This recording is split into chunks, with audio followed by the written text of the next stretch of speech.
Sebuah mobil yang mengalami remblong menabrak deretan motor yang tengah diparkir. Peristiwa tersebut terjadi pada Jumat 1 April 2022 malam di Jalan Lengkong Kecil, Kota Bandung. Kapolsek Lengkong, Komisaris Polisi Nurjaman Hidayat memastikan tidak ada korban jiwa dalam peristiwa mobil menabrak deretan motor terparkir di Jalan Lengkong Kecil. Dalam rekaman video CCTV, tampak sebuah mobil menabrak deretan sepeda motor yang sedang parkir. Warga yang melihat kejadian itu langsung membabi buta mengerumuni mobil tersebut. Beruntung, kata dia, hanya mobilnya saja yang dirusak warga. Pengendara mobilnya terhindar dari amukan massa. Penabrak dan pemilik sepeda motor yang menjadi korban, kata dia, sudah sepakat menyelesaikan secara kekeluargaan dan pihak penabrak pun siap ganti rugi.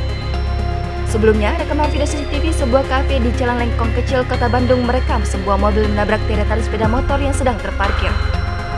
Peristiwa itu diketahui terjadi pada Jumat 1 April malam.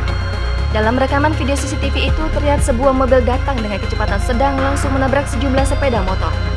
Warga yang sedang berada di kafe pun langsung mengerumuni mobil tersebut. Sebagian warga langsung bertindak anarkis dengan menendang dan menaiki kap mobil tersebut. Kapolsek Lengkong, Komisaris Polisi Nurjaman Hidayat membenarkan peristiwa tersebut. Menurutnya, pengendara mobil tersebut kehilangan kendali setelah rem mobilnya tidak berfungsi. Jangan lupa subscribe, share, komen, dan like ya.